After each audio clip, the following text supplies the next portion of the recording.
ভালো তো, আমরা তো চাই পোল খুলে দিক। আমরা চাই আরেকটা ইন্দিরা গান্ধী হোক ভারতবর্ষে। যেমন ইন্দিরা গান্ধী বাংলাদেশের নামক রাষ্ট্রের জন্ম দিয়েছিল, আমরা তো আশা করেছিলাম যে ভারতবর্ষের প্রধানমন্ত্রী তিনি যেভাবে কথা বলছেন, যেভাবে বীরত্ব দেখাচ্ছেন, পাক অধিকৃত কাশ্মীরটা দখল করে নিলে ভালো হতো।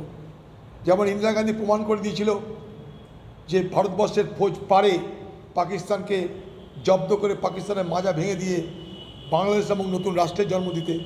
আমরা তো ভেবেছিলাম যে ইন্দিরা গান্ধীর পর হয়তো মোদি পারবে যে ভারতবর্ষের মানুষের জন্য আরেকটা বিরাট কাজ করতে, তার নাম পাক অধিকৃত কাশ্মীর দখল করতে। সেখানটা কটা বোমা ফেলা হলো, কটা মিসাইল ফেলা হলো, কিন্তু আমাদের কবজায় কিছুতে এলো না। কটা সন্ত্রাসবাদী মরতে পারে, সন্ত্রাসবাদী কটা আশ্রয় ভাঙতে পারে। আমরা আখেরে পেলামটা কি? জমি জায়গাতে কিছু পেলাম না আমরা। ইন্দিরা গান্ধী গোটা বাংলাদেশটাকে স্বাধীন করে দিয়ে পাকিস্তানকে মাজা ভেঙে দিয়েছিল, নতুন রাষ্ট্রের জন্ম দিয়েছিল। আমরা তো চেয়েছিলাম যে পিওকে অর্থাৎ পাক অকুপাইড কাশ্মীর, পাক অধিকৃত কাশ্মীর দখল করা হোক, পারেনি। পাকিস্তানের সঙ্গে আন্ডারস্ট্যান্ডিং করতে এখন দরকার ছিল না। পাকিস্তান বলছে লড়াই করবো না, তার মানে এটা নয় যে আমরাও লড়াই করবো না।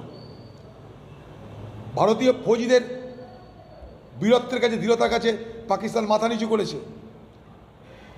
মাথা নিচু করার পর তাকে ছেড়ে দেওয়া কেন হলো? সে তো কোনো চুক্তি করেনি আমাদের সঙ্গে, লিখিত পড়িত। ইন্দিরা গান্ধীর সময় ভুট্টো এসে চুক্তি করেছিল, লিখিত সিমলা চুক্তি তার নাম।